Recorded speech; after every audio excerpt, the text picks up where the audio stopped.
Republican Senator David Vitter is still feeling the heat today after his name turned up on the D.C. Madam's client list. And now comes word from the Madam's attorney that more names are likely to come out.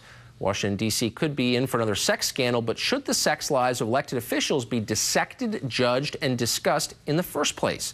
Well, joining us now is a man whose organization is working to reveal the names of more public figures who may have gone to this escort service. He is Michael Rechtenwald. He is founder and chair of Citizens for Legitimate Government. Mr. Rechtenwald, thanks for coming on.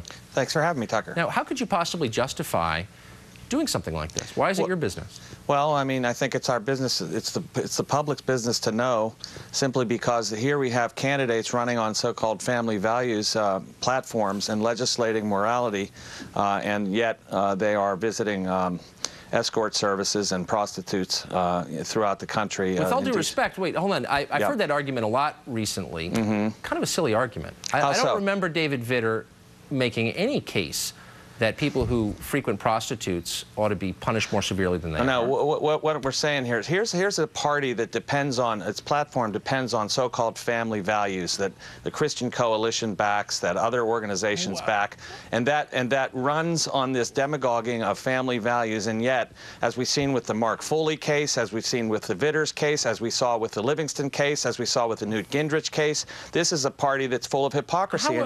And yet they continue to try to legislate morality and legislate sexuality. I don't know what you mean. I mean, you're throwing out slogans here. Family values, legislate morality. Here's my proposition, Mr. Rechtenwald. Here's my proposition.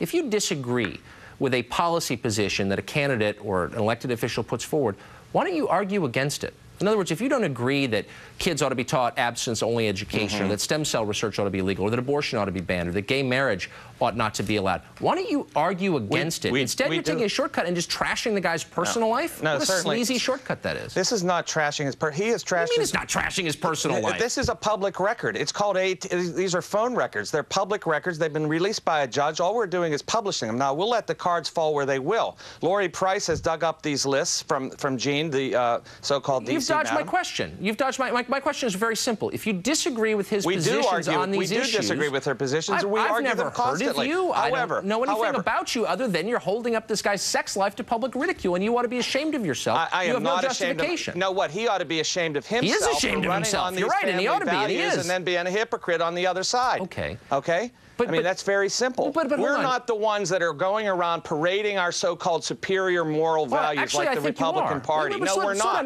We're not. All we're doing is publishing records that exist. Okay, I want to ask you some questions about your sex life. Now, you're getting up here. Go right ahead. I don't have to pay for prostitutes, okay? I get it the way through intimacy and decency. That's correct. I don't have to pay for prostitutes. Oh, you don't? So it seems to me you're the one bragging about the moral superiority of your sex life. You just said I don't have to pay for it. I answered it. I think we should take a closer look. How am I bragging? We should take a closer look at your sex life now that you've said it's better morally than David Vitter's. I have nothing to hide. All we did is publish a phone list. Okay. Okay, we published a phone list, and that will fall where it will. Now, we leave it to the electorate. The guy's name out.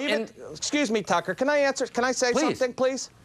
We'll leave it to the electorate of Louisiana that elected this man on the so-called platform that he ran on to decide whether his sex life counts or not. Okay? Oh, spare me your platitudes. We're not moralizing here. You just did moralize. You just said, I don't have to pay for it. No, I'm better than that. I get my nookie for free. Look, pal, you're being as moralistic as Jerry Falwell ever was. You're the one objectifying women. I said nothing of the sort. Objectifying women? Yes, you said that word. You used it. I didn't. Okay? Please calm down, Mr. Rechtenwald. You used the word. No, you are despicable the way you're attacking me.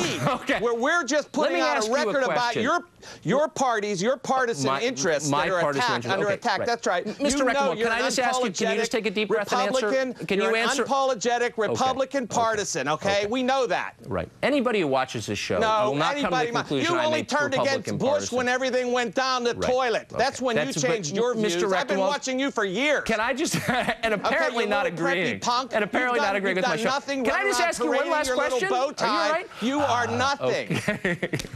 Mr. Rechtenwald. What?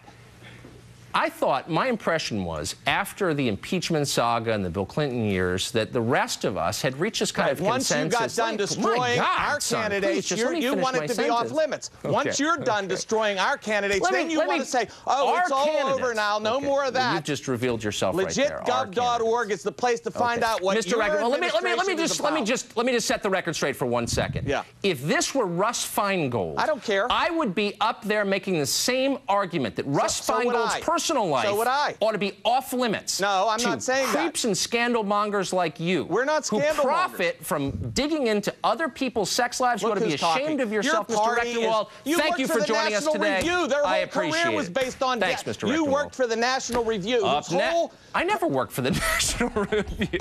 Excuse me.